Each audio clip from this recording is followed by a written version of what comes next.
We're going to look at changing a male plug end on an electrical cord. So this can be really useful if the plug head is damaged or if you have some damage to the cable and you want to replace the cable. The tools that you're going to need for this are a pair of wire strippers, a sheathing ripper or an electrical knife, and a screwdriver to remove the screws from this. So depending on what type of screws you're dealing with. The screws on this plug are going to be a number 1 Robertson. Now we're going to start out by looking at the strain relief clamp, which is right here. What the job of that is so that if the cable gets pulled on, it reduces any kind of strain on the connections inside. So we're going to start by loosening that off, and depending on the plug type, some of them you might need to completely remove it. On this one, we're just going to loosen it off and we should be able to slide the cable out. So that's loosened enough now that it splits open and we can easily wiggle the cable back and forth and slide it through. On the face here, we have 3 screws. On most of the plugs, these screws, as you loosen them off, they won't come all the way out of the plug face. They'll just come part way out and then all of a sudden they'll get really easy to spin. So we're not going to pull them all the way out, just like that. And now we should be able to remove the plug body from the plug face, just like that, and they'll come apart nicely. Inside the plug, you're going to notice that we have 3 connection terminals with 3 wires. So we're going to loosen off those terminals.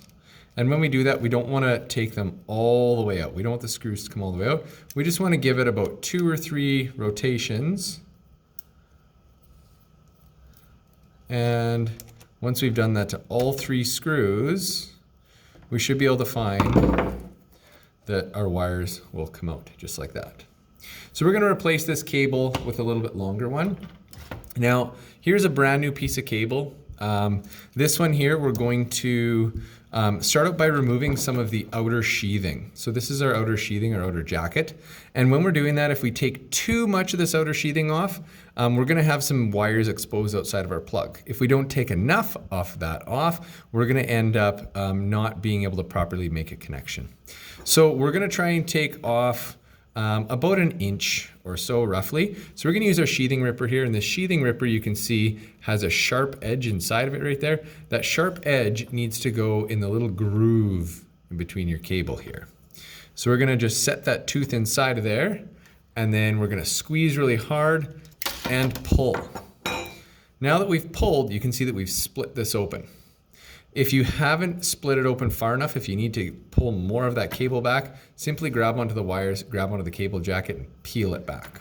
Now we have a flap hanging out here, so we're going to pull that nice and tight, and then we're just going to clip that off with the cutters on our wire strippers. Okay, next thing we're going to do is we're going to expose our cable ends. So looking at this here, we have our black wire, our white wire, and our bare copper wire. So our bare copper wire is already exposed. Our black and our white wire, we're going to have to remove some of the tip. So we have wire strippers here, and those wire strippers will have numbers on them. We want to choose the number 14 because we're using a 14 gauge wire. So we're going to take this wire, put it in hole number 14, and we're just going to squeeze down and pull it off. Now the amount of this outer insulation that we want to remove, usually you want to remove 1/2 to 3/4 of an inch. For this plug, we're not wrapping it around the connection, it's just going to get pushed right in. So 1/2 an inch is lots. So for most people, it's about the thickness of your pinky finger. Okay? So we're going to take off the white wire insulation, and then we're going to go and use hole number 14 and take off the black wire insulation just like that. Now we're ready to make our connections back to our plug. So you'll notice that our plug has 3 different colors of screw. We have green, we have brass, which looks kind of like a gold color, and then we have our silver. So we have to make sure we get the right color of wire to the right color of screw. A good way to always start is by always connecting your ground wire first. So our ground is our bare copper wire, which in Canadian electrical wiring is always going to be color-coded green. So our green screw is going to have to connect with our bare wire. Now you're going to find that when you're placing the wire in, we don't want to just set it underneath the screw. We want to put it in between the 2 plates there. So what I like to do with this is I take the screw that I'm connecting to and I point it down to the ground. And what happens then is those plates separate. Then we put our wire inside the plates, just like that. And then we use our screwdriver to tighten that screw down, which pinches those plates together, holding that ground wire firmly between those plates. Now, after you've made a connection, give a little tug on it. You don't have to pull really hard, but give a little tug, make sure it's not going to fall out. We'd rather have it fall out right now and retighten it in than have it fall out once we have it assembled.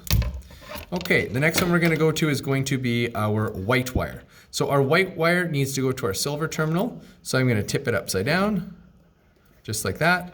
And then we're going to take our white wire, and I had to kind of bend it a little bit to get it in. And we're just going to set it in just like that.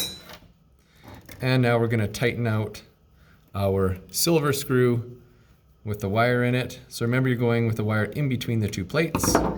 And then finally, we're going to take our black wire here, and that's going to go into the brass terminal.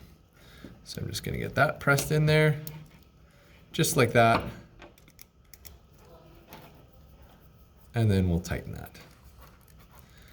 Now, you always want to be aware of how much copper you have hanging out past your terminal. So here we have just a little tiny bit. That's okay. We don't want that to be a large distance, because if it is, and these two wires get pulled together and the copper inside touches each other, you're going to end up with a short circuit.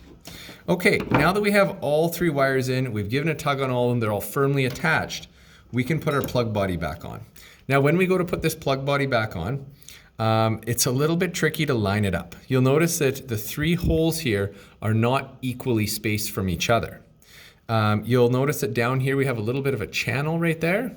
Okay, we're going to line that channel up with, there is a little protruding notch right here. So we need to line up this notch that's right by the ground terminal with that channel. So I'm just going to slide the cable back through the plug end, which this is really easy to do right now because we don't have anything on the other end of this plug. If we did have something on the other end of the plug, like for example, the female end of a plug, then you would have to have this plug body slid on before you go to attach the plug head. Okay, so I'm going to line those up now. I'm going to take the green screw, I'm going to line it up with that channel that I showed you earlier. So we'll get those lined right up. And then we're just going to tighten these screws in. Sometimes you got to kind of play with it a little bit to get it lined up. Just like that. There we go.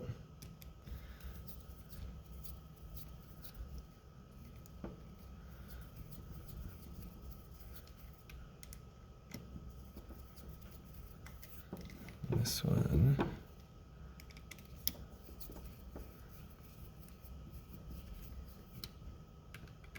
Just go around and make sure you have them all firmly tightened.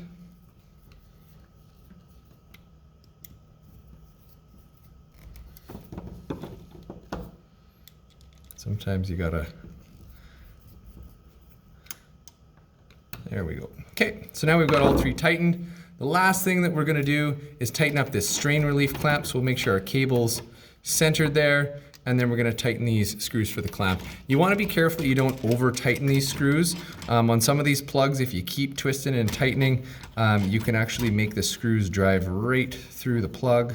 So you want it to be fairly firm so that it's really supporting that cable inside there, but don't crank it so tight that you start seeing the screws come out the other side.